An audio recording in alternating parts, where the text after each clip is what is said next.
মা, ভাইয়ের নামে মিথ্যে বলতে হয় না। আবির তো এখানে ঘুমাচ্ছে, ও তোমাকে কিভাবে চিমটি কাটবে? এখন ঘুমিয়ে পড়ো তাড়াতাড়ি, নয়তো ভূত এসে সত্যি সত্যি চিমটি কাটবে।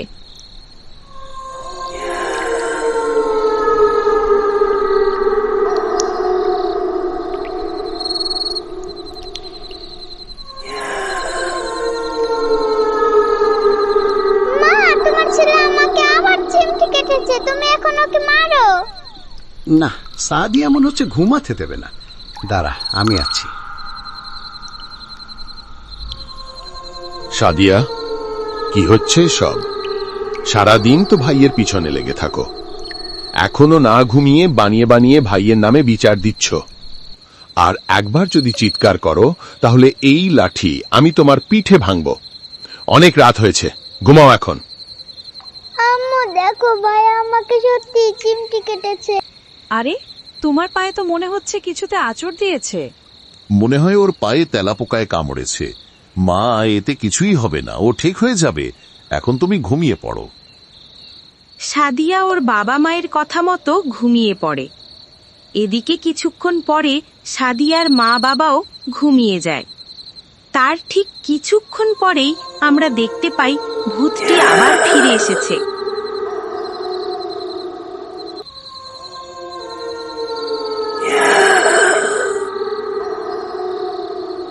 বন্ধু, তুমি কি দেখেছো? ভূতটি আবারও সাদিয়ার পায়ে চিমটি কেটে পালিয়ে গেল। এখন সাদিয়ার পা দিয়ে রক্ত ঝরছে, কিন্তু সাদিয়া এবার আর ওর মা বাবাকে ডাকার সাহস পাচ্ছে না। সাদিয়া মনে হয় ভাবছে, এখন যদি ওর মা বাবাকে ডাকাডাকি করে তাহলে হয়তো ওর মা বাবা ওকে খুব মারবে। তাই সাদিয়া জানালা বন্ধ করে দিয়ে আবারও ঘুমিয়ে পড়ল।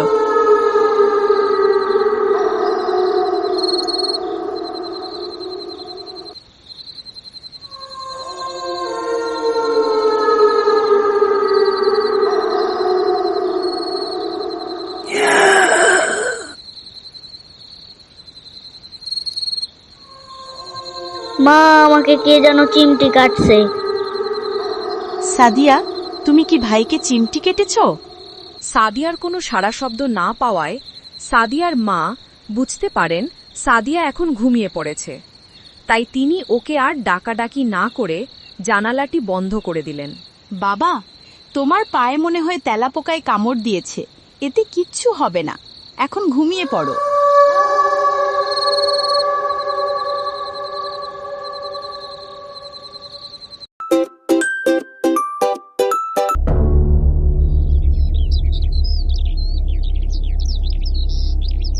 আম্মু দেখো, কে যেন আমার বালিশের পাশে এক ফানা কলা রেখে গিয়েছে।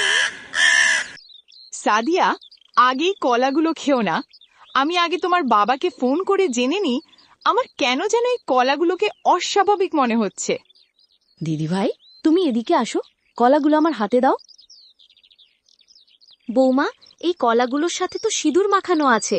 তুমি এখনই রাহাতকে ফোন করো, দেখো খোকা এই বিষয়ে কিছু জানে নাকি। ঠিক আছে মা, আমি এখনই ওনাকে ফোন করছি।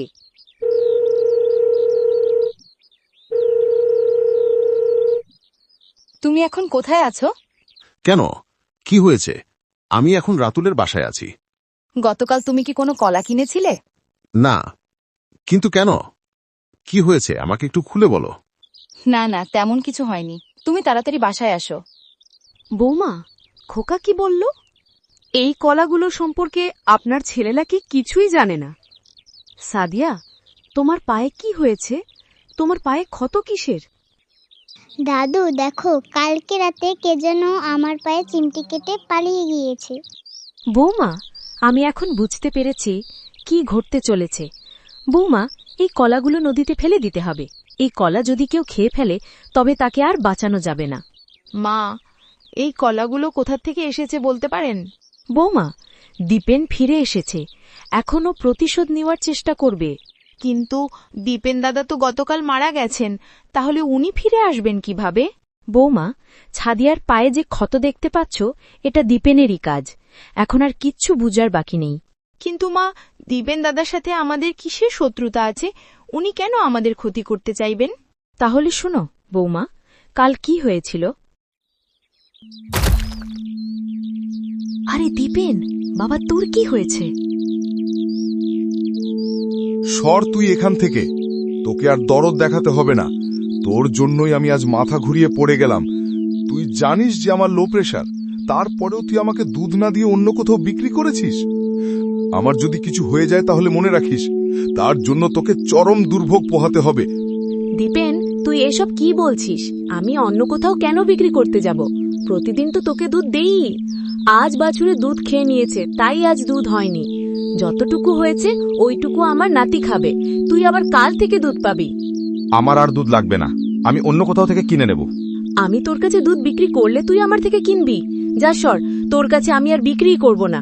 দুধের বাকি টাকাগুলো আজকের ভিতর আমার বাসায় পৌঁছে দিবি। তোর টাকা তুই এখনই নিয়ে আমার বাড়ি থেকে বের হ। এই বলে দীপেন দুধের বাকি থাকা টাকাটা তখনই পরিশোধ করে দেয়। ওই সময় দীপেন বলেছিল ও নাকি এর প্রতিশোধ নিবে। তার কিছুক্ষণ পরেই তো দীপেন মারা যায়। এখনো অতৃপ্ত আত্মা ভূত হয়ে প্রতিশোধ নিতে ফিরে এসেছে। ভূত ভূত আমি বিশ্বাস করি না, ভূত বলতে কিছু নেই। দিদি ভাই, ভূত বলতে কিছু হয়, কিন্তু তুমি জানো না। বৌমা, এখন কিছুদিন সাবধানে থাকতে হবে। আমি দেখছি কি করা যায়। এখন আপাতত কলাগুলো নদীতে ফেলে দিয়ে আসে। মা, আপনি এটা কি বললেন? এটি তো খুবই ভয়ঙ্কর বিষয়। আপনি যান, এক্ষুনি কলাগুলো নদীতে ফেলে আসুন।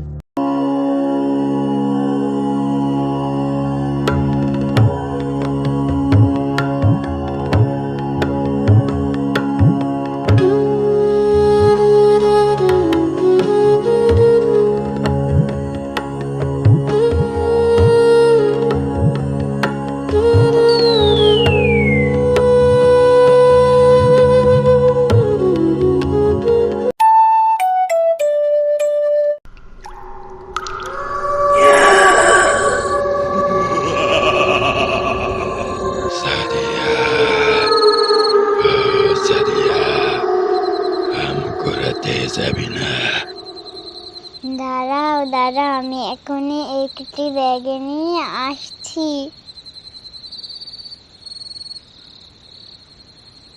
দাঁড়াও, আমাকে নিয়ে যাও।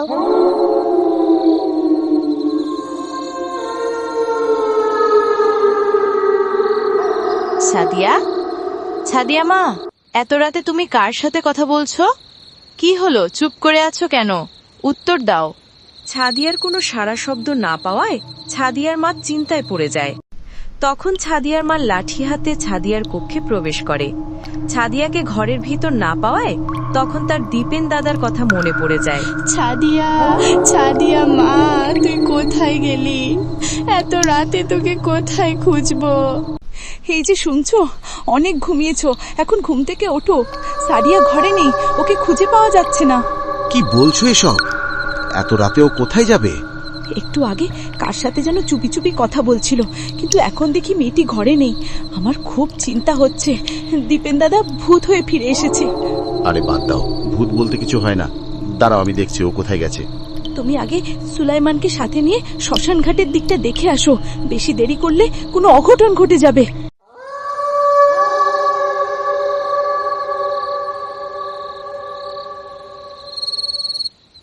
সুলেমান ভাই, তুই রাস্তা দিয়ে যা, আমি নদীর তীর ধরে যাব। হ্যাঁ চলো ভাই, এখন আর সম্মান নষ্ট করা যাবে না।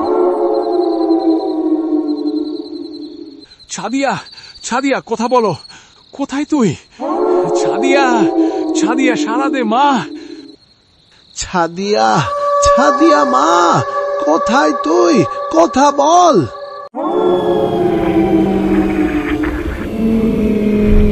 ছাদিয়া মা, তুই এখানে কি করছিস? এত রাতে এখানে এসেছিস কেন? সাদিয়া মা, দাঁড়া, তুই পালাচ্ছিস কোথায়? সলেমান, ধর ওকে। ছাদিয়া মা, তুই দৌড়াচ্ছিস কেন? দাঁড়া। ওকে পালাতে দিস না। এখন কিছুটা ভোরের আলো ফুটেছে। সাদিয়া এখন দৌড়ে ওর দাদির কক্ষে প্রবেশ করে। হোঁচট খেয়ে পড়ে যায়।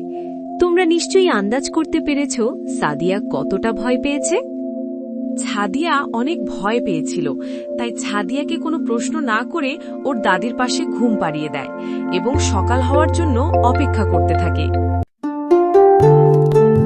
বন্ধুরা, তোমরা কি জানো অতিরিক্ত ভয় পেলে খুব জ্বর হয়? ছাদিয়ার আজ খুব জ্বর হয়েছে। এখন একটু চুপ করো, আগে শুনি ছাদিয়া কি বলে। সাদিয়া, মা তুমি কাল রাতে কার সাথে কথা বলছিলে? আর অত রাতে তুমি কেন বের হয়েছিলে? আমাকে সাগরের দাদা আম কুড়াতে ডেকে নিয়ে গিয়েছিল। তারপর আমার আর কিচ্ছু মনে নেই। দিদি ভাই, তুমি ভুলে গেছো? সাগরের দাদা আরো 6 মাস আগে মারা গেছে। তুমি সত্যি করে বলো, কার সাথে গিয়েছিলে? আমাকে দীপেন কাকু ডেকে নিয়ে গিয়েছিল। দিদি ভাই, এভাবে রাতের বেলায় কেউ ডাকলে আর ঘর থেকে বেরোবে না। এখন থেকে ঘরের জানালা বন্ধ করে ঘুমাবে। আমি বলেছিলাম না তোমাকে, দীপেন ভূত হয়ে ফিরে এসেছে? তুমি বিশ্বাস করলে না। এইবার দেখলে ভূত বলতে আসলে কিছু হয়। ছাদিয়া তো খুব বাচ্চা মানুষ, ওকে আর রাগারাগি করে কোনো লাভ নেই।